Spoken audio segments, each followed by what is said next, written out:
zao toko faharoambin'ny folo eto amin'ny andininy fafito novakiko amin'ny anarany Jesosy Kristy tompontsika. Zao no voasoratra ato izany. Kanefa notanio angeny ny biby fa ampianatra anao izy ary ny voromanidiny fa hanambara aminao izy.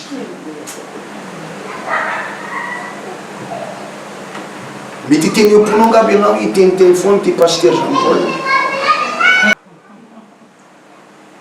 ohatrany mampieritreritra eny. Mety hiteny namitsika manao hoe tena ilaza lozy le pasteur tiako ty. Savy zao vidy anontany biby zao ny fiainako.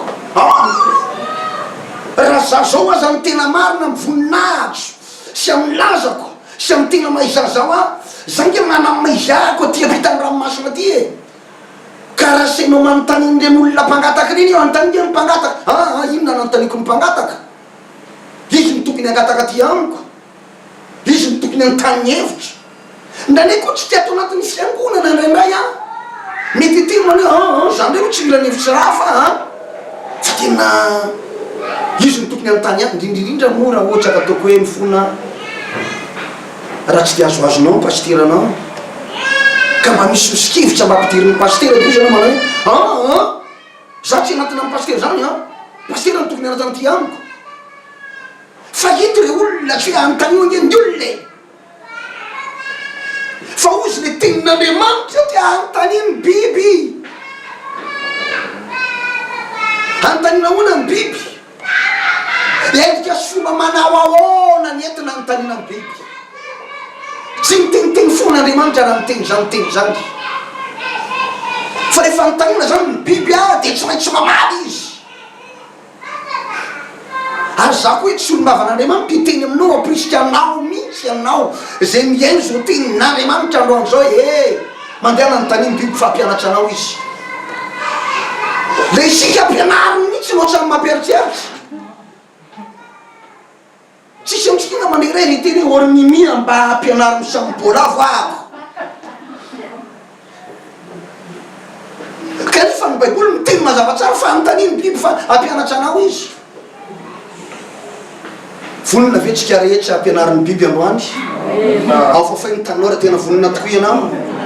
Tsarovy tsara fa tsy maintsy kakina ny fahavononantsika zany. Zany manambara fa olona hotahin'Andriamanitra ianao androany. Olona andray vahaolana avy amin'ny tompo ianao. Ahita fanasitranany ianao satria manaiky mipanetretena ny zavatra sain'Andriamanitra ataonao ianao. Ka rehefa miteny ny tompo anontaniany biby tsisy fisalasalana. Tsy mihevitsy mandeha hoe za kosa no manana hevitra fa mba tsy mety ny tenin'Andriamanitra iny ny olona fa tokony anontaniany biby fa tsy za mihitsy tsy d'accord amin'izany tsia fa manomboka amiko pasteur zay mitory anao zao teny zao zay solombavan'Andriamanitra eto androany ianao miaino toy zao androany zao maniraka atsika Andriamanitra raha vatany vao misokatra ny fonao sofinao iaino le teny kanefa anontaniany ny biby. Tsy maintsy mandeha anao androany raha ty hotahin'Andriamanitra. Tsy maintsy mandeha anao raha tianao no asoavin'Andriamanitra am'izao androany zao. Tsy maintsy mandeha manontany amin'ny biby zao sy anao androany. Androany iny tsy miandry rapitso. Ary am'izao ora sy fotoana zao fa tsy miandry rapitso.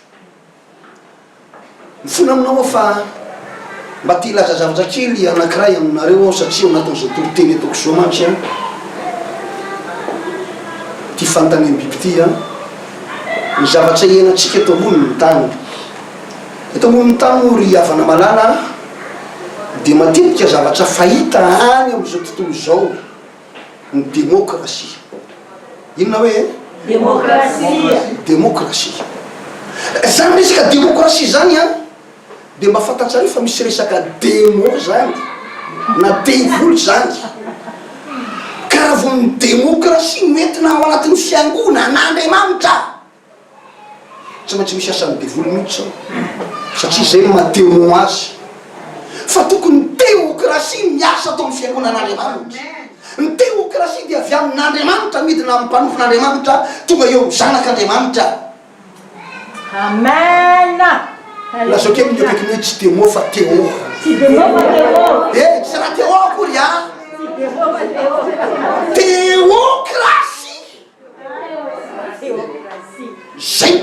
atao anatin'ny fiangonan'Andriamanitra satria zany avy amin'Andriamanitra midina ao am'mpanompon'Andriamanitra miparitaka ny fiangonan'Andriamanitra. Mba fantatrareo moa ny baiboly mana zavatsara fa tsy nanao na inona teo amin'ny tanin'ny Israely Andriamanitra raha tsy efa niteny tamin'ny mpaminany mpanompony aloha.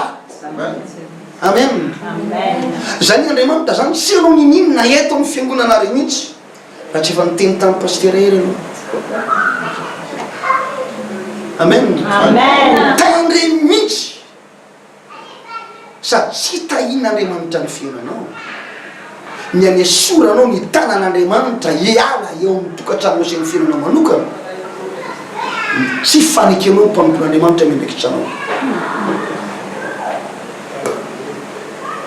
Fa na de azo lazaina azy mety eritseritra ianao hoe ka pastera kosa ke tsy mitovy niveau spirituel amiko hoe za mbola mahery noho izy za ampiasain'Andriamanitra noho izy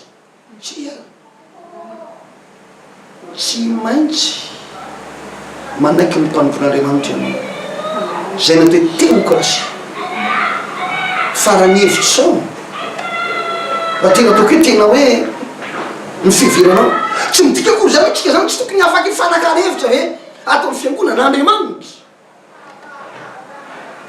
azo atao ny fanakarizan-kevitra fa ny mpanompon'Andriamanitra ny tompony be ny farany. Fa mahazo manao amen ve nareo? Da mafiary ny amen na fa raha lasiana vavy ray aman-dreny zay mivady zao 5 taona zao mitondra ny fiangonana tao Soave Masoandro ary 3 taona mitondra ny vadin'ny fiangonana tany ambany vohitra kely anankiray tsy hoe telimity 20 taona zany mitondra ny vadin'ny fiangonan'Andriamanitra. Za plein temps zandry ny pastera ery tamin'ny taona 1984 niditra plein temps tao amin'ny fiainana amin'ny Kristy ary tao anatin'izany fotoana zany dia nampianarina anaky an'Andriamanitra izay ary nizarina ny anatsa sy akatoy ny mpanompon'Andriamanitra ary ny faniketenanay natonga n'Andriamanitra nanaritra anay.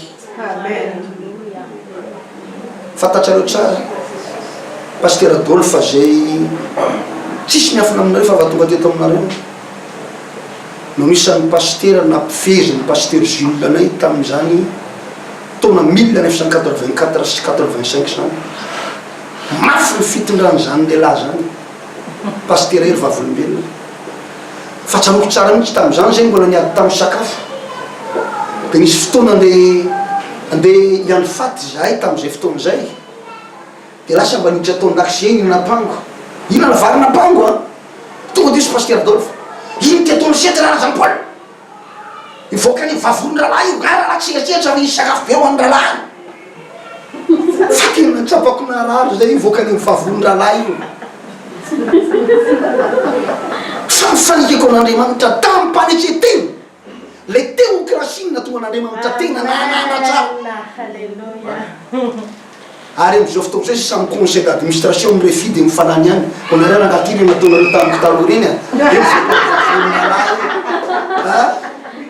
lasa mifanany any zay safilofotry ny pastera Adolphe fa sisy tena karaha Jean Paul ka pastera Jean Paul ka tena zany taloha nataon'ny pastera hoe mivoaka ny vavon-dralahy io zao zay tsika sy pastera samy conseil d'administration taon'ny refi ny antony mantsy rehefa tena manaja foana anao le teokrasia tsy maintsy manandratra anao Andriamanitra. Amen.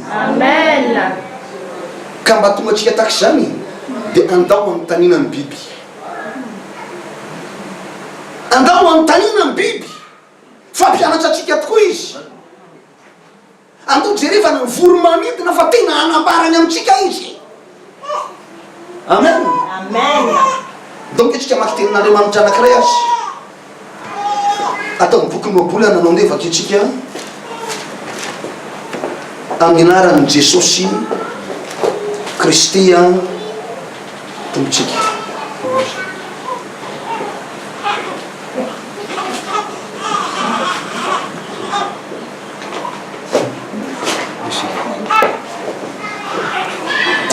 atao amin'ny boky Noaboly anatoko fatelopolo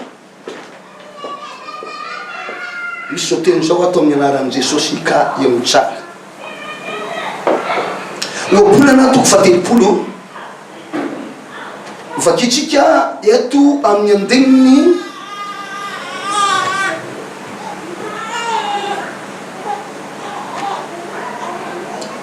fadimy faefatra amby roapolo manomboako azy.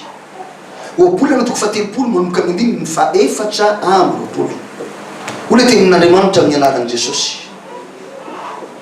Izao zavatra efatra izao de kely amin'ny ety ambonin'ny tany nefa endry sady mahay. Ny vitsika dia firenena tsy matanjaka nefa manangona ny haniny amin'ny fahavaratra izy. Efa mba nahita vitsika ve ianareo? Inona ny zavatra tsapanao mikasika any amin'ny vitsika?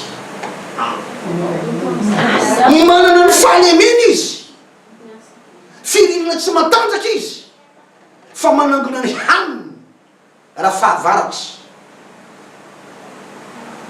Mba afaka mba manontany vitsika ve anao anao any? Satria ny Baiboly miteny fanontania ny biby fampianatra anao izy. Inona ny fampianarana azonao raisina amin'ny alalan'ny vitsika? Inona ny lesona azonao raisina amin'ny vitsika? Inona ny endrim-panontaniana azonao apetraka amin'ny vitsika? Raha metraka fanontaniana aminy anao dia teny aminy manao ory vitsika aho. Inona loatra no natonga anareo anangona ny haninareo amin'ny fahavaratra? Fa inona ny voatsikaritra reo rehefa tonga ny fahavaratra? Dia amaly anareo ny vitsika ka hiteny manao ka raha amin'ny fahavaratra avy ny orana tsy afaka mivoaka zahay.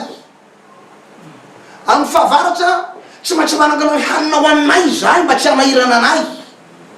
Anontaniana ny biby fa tena mpianatra anao izy. Raha vao manjaraka potomofo anjohitrano anao eo amin'ny tany eo aza raisinao io. Fa hita anao andiam-bitsika hitratrevatreva akany ny mofo igny ary hitatsany igny any anaty lavakany na ny atapony rindrina any aza amin'ny lavaky le vitsika ahita vitsika miakatra sy midinao amin'ny rindrina anao. Inona ny zavatra tsapa amin'izay fotoan'izay nahandro izy na alina izy dia mitona foana hanina miakatra miditra ao anatin'ny lavaka io, mitona foana nahandro na alina, tsy mety visaka, tsy mety miaraka. Ry malaina sy kamo manatrika tony mandehana ny mivitsika amin'ny Baiboly, mandehana ny mivitsika ary lay malaina dia nio ny fanaony ka mba endreanao. Noaboly anatoko fahenina misy zay tenin'Andriamanitra zay. Noaboly anatoko fahenina dia eto amin'ny andinin'ny fahenina ie dia no tsara e. Andinin'ny fahenina dia no tsara. Fô le tenin'Andriamanitra manao hoe mandehana any amin'ny vitsika ary lay malaina dia nio ny fanaony ka mba endre. Tsy manana komandy ireny na mpife na mpanapaka nefa mamoro ny haniny raha fahavaratra izy ary manangona ny fihinany amin'ny fahararano. Andininy fasivy mandra-pahovina no mbola torokely ihany ianao ry lay malaina. Raha ovina ny fo amin'ny toromasonao ianao mbola torokely ihany, mbola horendremana kely ihany ary mbola no tanana kely ihany dia ho tonga tony lehilahy mimona melony alahelinao ary ny fantsanao ho tonga tony jiolahy. Hoy ny apôstôly Paoly amintsika rehetra manatsika tony masotoa fahaza malaina aroka fanafoa amin'ny fanompona amin'ny tompo. Ireo zay mangatrim-po amin'ny fanompona amin'ny tompo zany tsy miteny fotsiny ndeha fanafoa tsia anontany biby fampianatra anao. Mandehana makany mivitsika ary mangatrim-po, mandehana makany mivitsika raha kamokamo mivavaky ianao, kamokamo aty antsika ty ampitan-dranomasina aty moa tena zato sapako ivady koa nandritsy ny herina nrogarangidina tamin'izay vao tonga taty narary lobe tsisy taky zany. Satria ny antony amin'ny roa maraina vao matory tsy maintsy mifoha amin'ny efatra satria zay mifanao anay. Tsy andro baiko zay, tsy maintsy mifoha amin'ny efatra lasa mivavaky satria fa fanao anay.